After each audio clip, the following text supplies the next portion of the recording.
அஸ்ஸலாமு அலைக்கும் வரஹ்மத்துல்லாஹி வபரகாத்து. அல்ஹம்துலில்லாஹி ரப்பில் ஆலமீன் வஸ்ஸலாத்து வஸ்ஸலாமு அலா சய்யிதில் முர்சலீன் வ அலா ஆலிஹி வஸஹ்பிஹி அஜ்மாயின். கண்ணியம் நிறைந்த பெரியோர்களே, அருமை சகோதரர்களே, அன்பு தாய்மார்களே,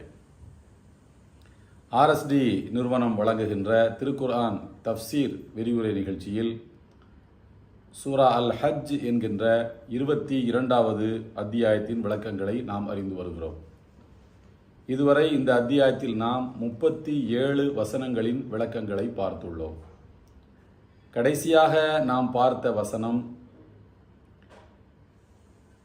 இறைவனுக்காக பலியிடப்படுகின்ற பலிப்பிராணிகளின் உதிரங்களோ அதனுடைய சதைகளோ இறைவனை சென்றடைவதில்லை. மாறாக இறைவன் சொன்னான் என்பதற்காக அதற்கு அடிபணிகின்ற அந்த உணர்வு, அந்த எண்ணம், இறைவனுடைய கட்டளைகளுக்கு கீழ்ப்படிய வேண்டும் என்கின்ற இறையச்சம், இவைதான் இறைவனை சென்றடைகின்றன. எனவே இறைவனுடைய கட்டளைகளுக்கு நீங்கள் கீழ்ப்படியுங்கள், இறைவனுடைய சின்னங்களை நீங்கள் கண்ணியப்படுத்துங்கள் என்பது அந்த வசனம் நமக்கு கற்றுத்தந்த பாடம். இதற்கு பிறகு எல்லாம் வல்ல இறைவன் முழுக்க இதிலிருந்து விலகி வேறொரு சப்ஜெக்ட், வேறொரு விஷயத்தை பற்றி பேசுகின்றான்.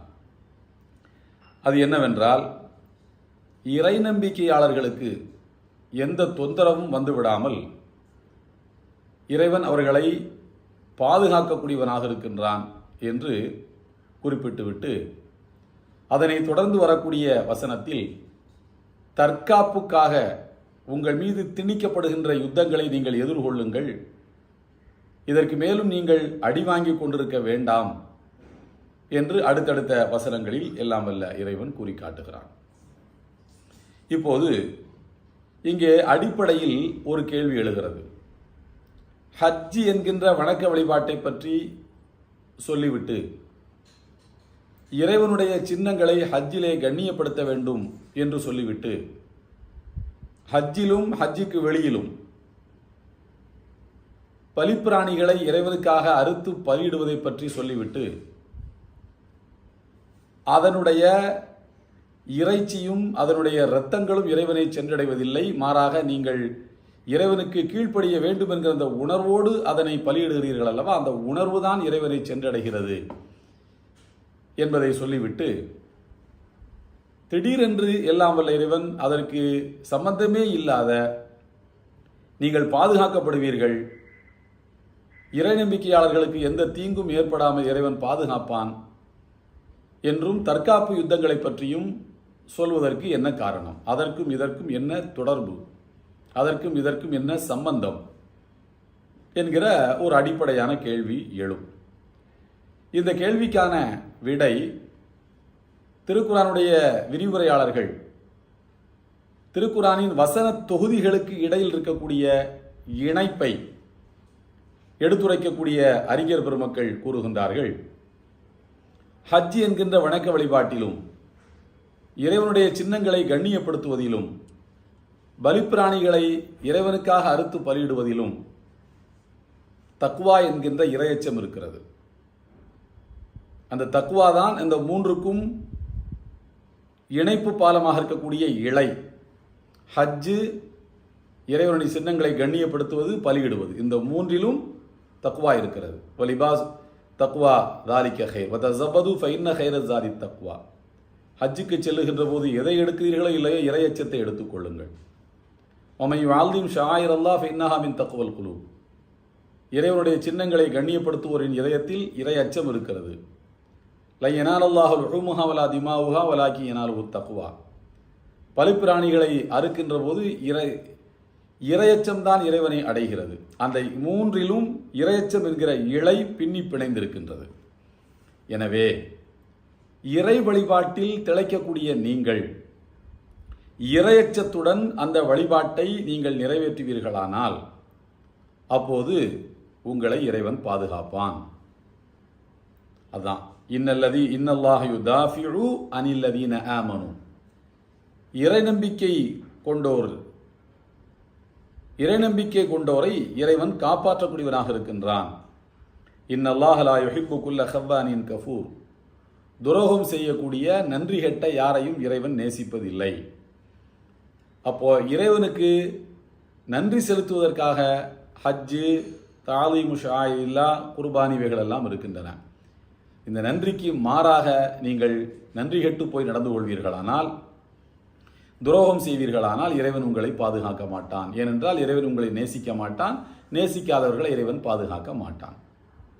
எனவே இறையச்சத்தோடு நீங்கள் நடந்து கொள்ளுங்கள், இறைவனுடைய பாதுகாப்பு உங்களுக்கு கிடைக்கும் என்று சொல்வதுதான் அந்த இரண்டு வசனங்களுக்கும் இடையிலான இழை, அவற்றை பிணைக்கக்கூடிய இழையாக இருக்கின்றது. அதன் பிறகு வரக்கூடிய வசனங்கள், இறைவன் உங்களுக்கு மன அமைதியை தருகின்றான், நிம்மதியை கொடுக்கின்றான். பாதுகாப்பு எப்போது கிடைக்கிறதோ அப்போது நிம்மதி கிடைத்து விடுகிறது என்கிற அந்த இழையோடு தான் இது பின்னி பிணைந்து வருகின்றது. இப்போது இதனுடைய பின்னணியை பார்க்கலாம். இந்த வசனம் 38 இறக்கப்பட்ட பின்னணியை பார்ப்போம். ஆரம்பத்தில் ரசூலுல்லாஹி ஸல்லல்லாஹு அலைஹி வஸல்லம் அவர்கள் ஏகத்துவ பிரச்சாரத்தை மக்காவில் முன்னெடுத்து அங்கே பிரச்சாரம் செய்தது மொத்தம் 13 ஆண்டு காலம். 40வது ஆண்டில் அவர்கள் இறைத்துதராக ஆனார்கள். 53வது வயதில் மக்காவிலிருந்து மதீனாவுக்கு புலம்பெயர்ந்தார்கள். இந்த 13 ஆண்டு காலத்தில் நபிகள் நாயகம் அவர்களும் அவர்களை பின்பற்றிய முஸ்லிம்களும் சொல்ல ஒண்ணாத துயரத்துக்கு ஆளானார்கள். சித்திரவதை செய்யப்பட்டார்கள், அடித்து காயப்படுத்தப்பட்டார்கள், அவருடைய மண்டை பிளக்கப்பட்டது. இப்படிப்பட்ட நிலையில் எல்லாம் வல்ல இறைவன் கூறுகின்றான், நீங்கள் பாதுகாக்கப்படுவீர்கள், இறைவனால் பாதுகாக்கப்படுவீர்கள். இந்த தொந்தரவு அடுக்கடுக்காக முஸ்லிம்கள் மீது ஏவி விடப்பட்ட போது சிலர் எத்தியோப்பாவுக்கு ஹிஜ்ரத் செய்து அனுப்பி வைக்கப்பட்டார்கள். அங்கே போயிட்டாங்க. மீண்டும் இங்கே தொல்லைகள் தொடர்ந்தன. அப்போது முஸ்லிம்களிலே சில துடிப்பு மிக்க இளைஞர்கள் பேசிக்கொண்டார்களாம்.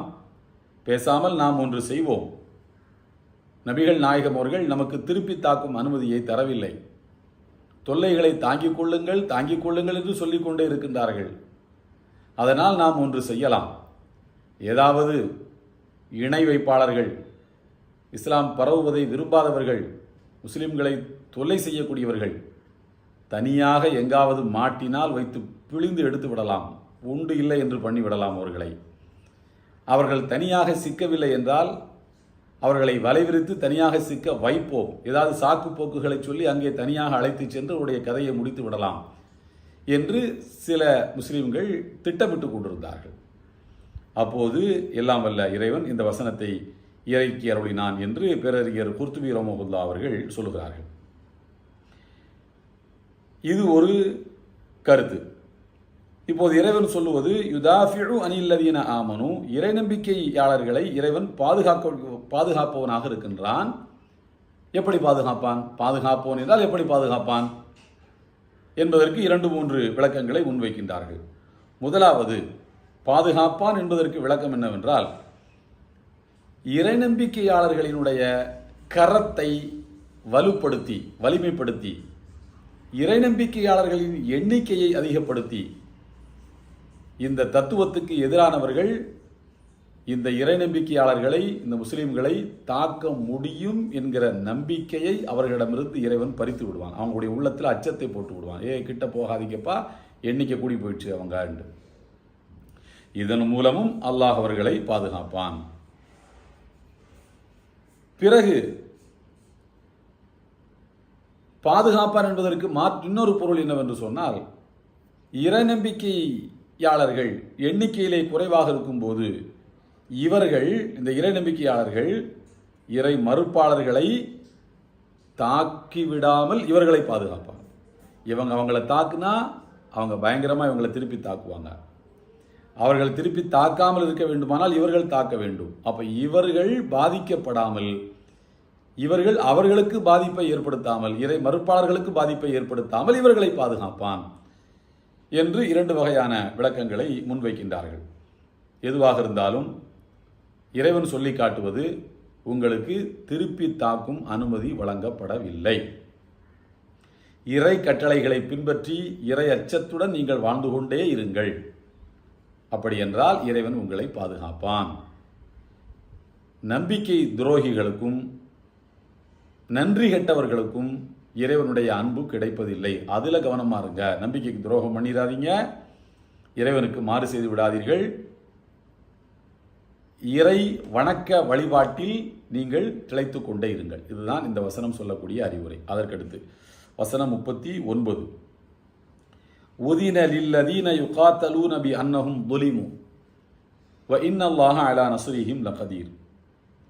யார் அநீதியாக தாக்கப்பட்டு கொண்டிருந்தார்களோ, அநீதியாக யுத்தங்கள் யார் மீது ஏவி விடப்பட்டதோ அவர்களுக்கு அனுமதி வழங்கப்பட்டு விட்டது. வ இன்னல்லாஹ அலா நஸ்ரிஹிம் லகதீர், அவர்களுக்கு உதவி செய்யும் ஆற்றல் உள்ளவன் தான் இறைவன் என்று கூறுகிறார். அதாவது முஸ்லிம்கள், இறை நம்பிக்கையாளர்கள் மக்காவில் அநீதியாக தாக்கப்பட்டு கொண்டே இருந்தார்கள். அவர்கள் தாக்கப்பட்டதற்கு காரணம் ஓரிரை கோட்பாட்டை அவர்கள் நம்புகிறார்கள் என்பதை தவிர வேறொன்றும் இல்லை. இணை வைப்புக்கு எதிராக சிந்திக்கிறார்கள். மனிதன் மனிதனுக்கு அடிமைப்படக்கூடாது, மனிதன் இறைவனுக்கு முன்னால் மட்டும்தான் அடிபணிய வேண்டும் என்று சொன்னார்கள். இந்த தத்துவத்தை நம்பியதனால் மட்டும்தான் முஸ்லிம்கள் தாக்கப்பட்டார்கள்.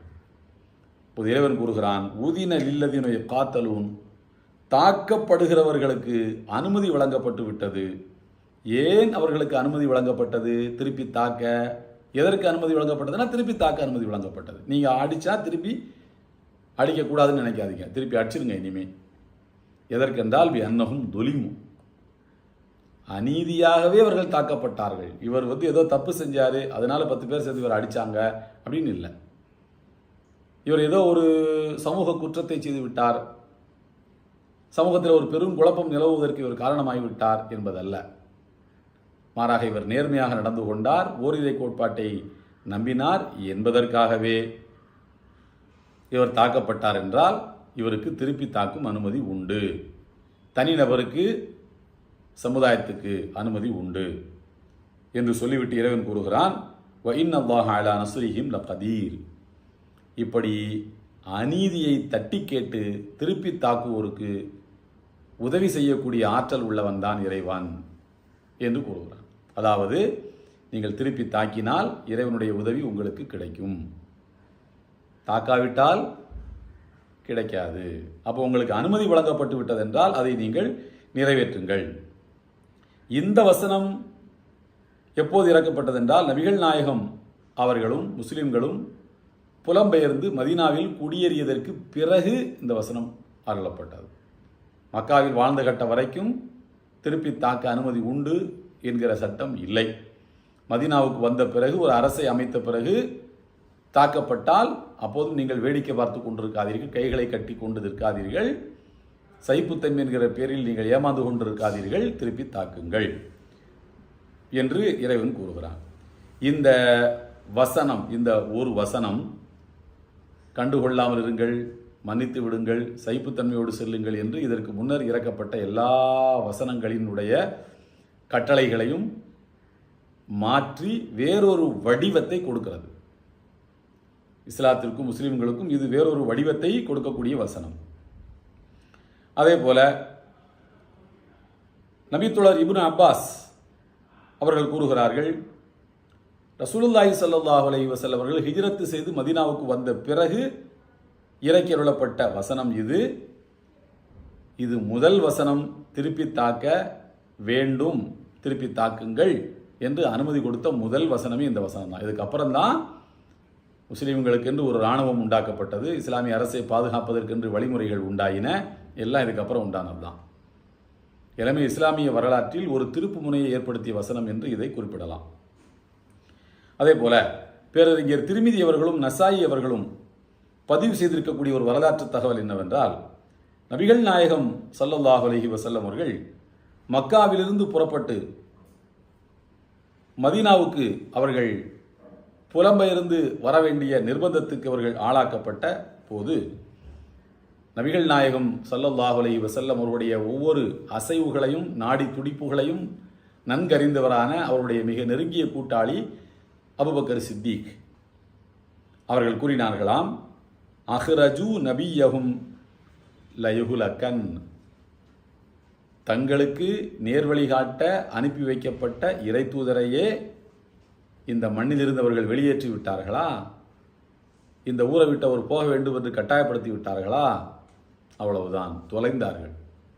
நேர்வழி காட்ட அனுப்பப்பட்ட இறை தூதரையே இந்த பாடுபடுத்துகிறார்களே, இறைவன் அவர்களை இனிமேல் விடமாட்டான், இறைவனுடைய தண்டனைக்கு அவர்கள் ஆளாக்கப்பட்டு விடுவார்கள் என்று கூறினார்.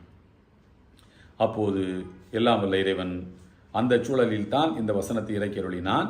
இந்த வசனம் இறக்கப்பட்டதற்கு பிறகு மதீனாவில் வச்சு இறக்கியுள்ளப்படுகிறது.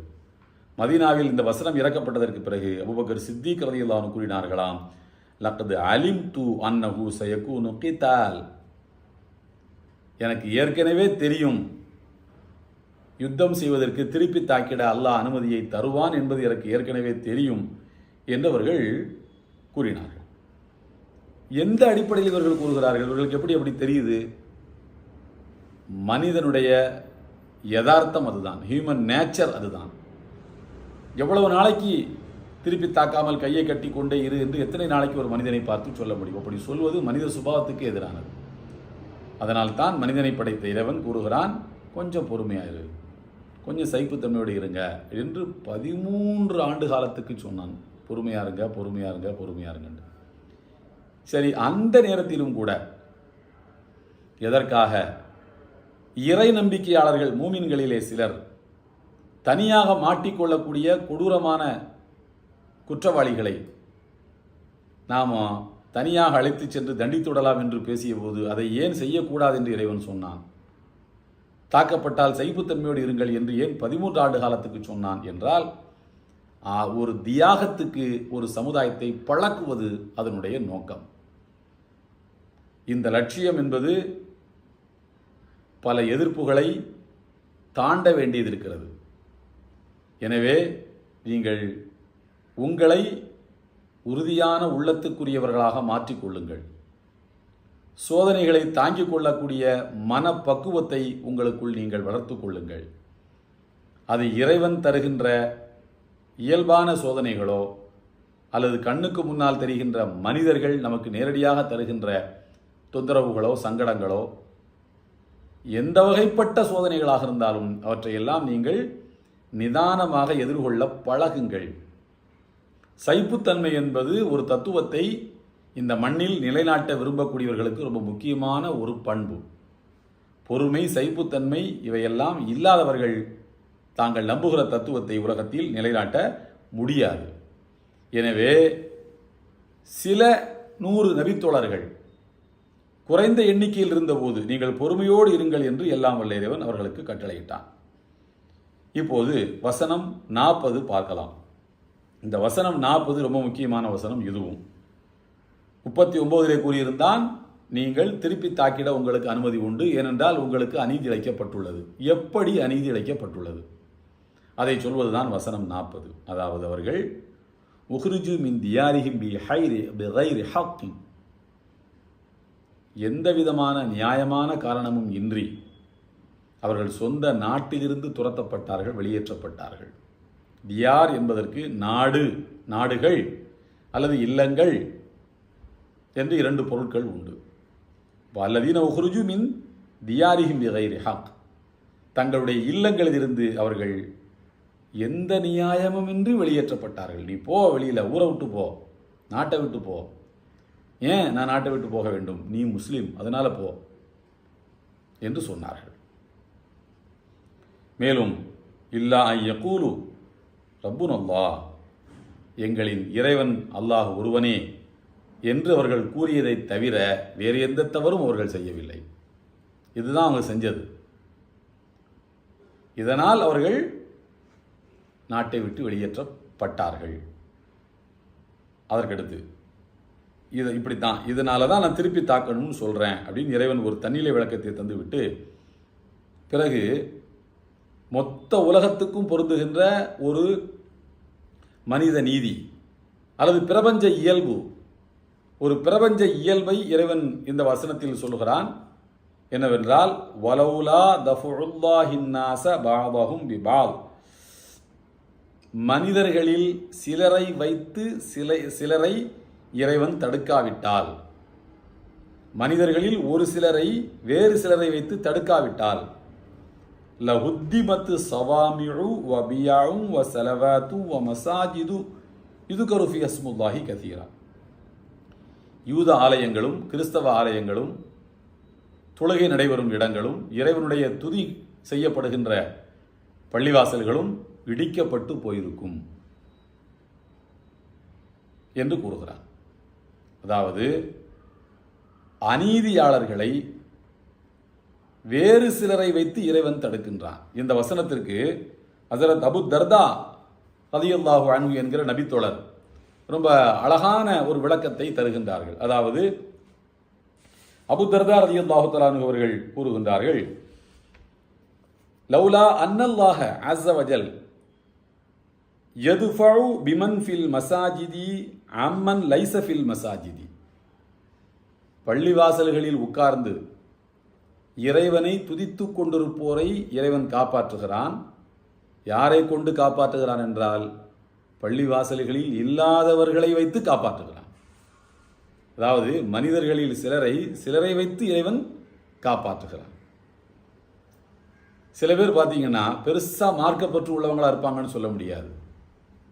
ஆனால் அதே நேரத்தில் பார்த்தீங்கன்னா மார்க்கத்தினுடைய சின்னங்கள் கௌரவங்கள் சீரழிக்கப்படுகின்ற போது முன்னால் வந்து நிற்பாங்க.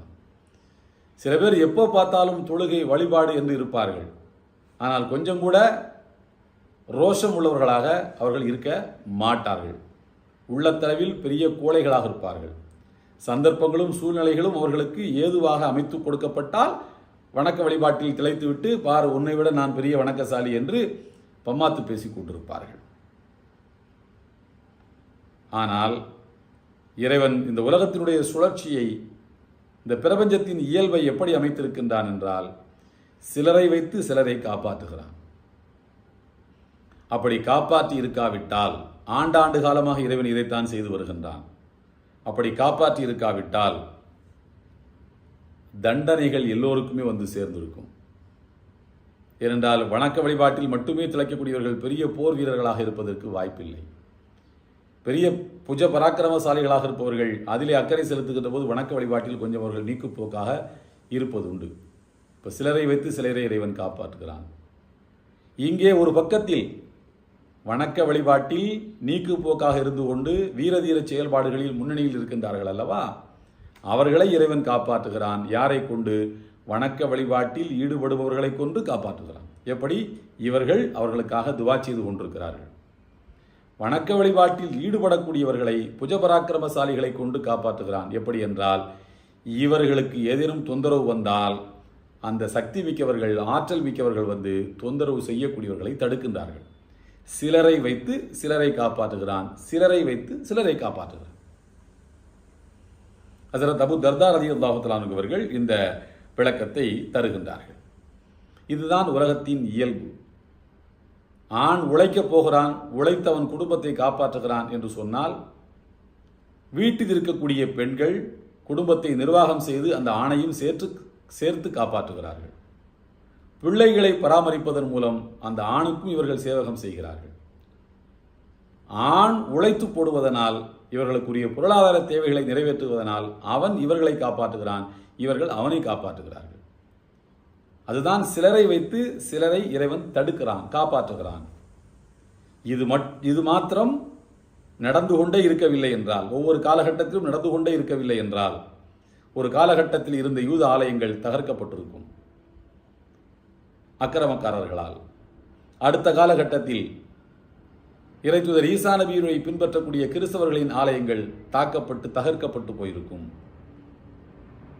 அதற்கடுத்து வந்த நபிகள் நாயகம் ஸல்லல்லாஹு அலைஹி வஸல்லம் அவர்களுடைய மார்க்கத்தை பின்பற்றக்கூடியவர்கள் எழுப்பி வைத்திருக்கக்கூடிய பள்ளிவாசல்கள் தகர்க்கப்பட்டு போயிருக்கும். இப்படி இந்த வரிசையில் யூத ஆலயங்கள், கிறிஸ்துவ ஆலயங்கள், இறைவனுடைய துதி அதிகமாக செய்யப்படுகிற பள்ளிவாசல்கள் தகர்க்கப்பட்டு போயிருக்கும் தானே.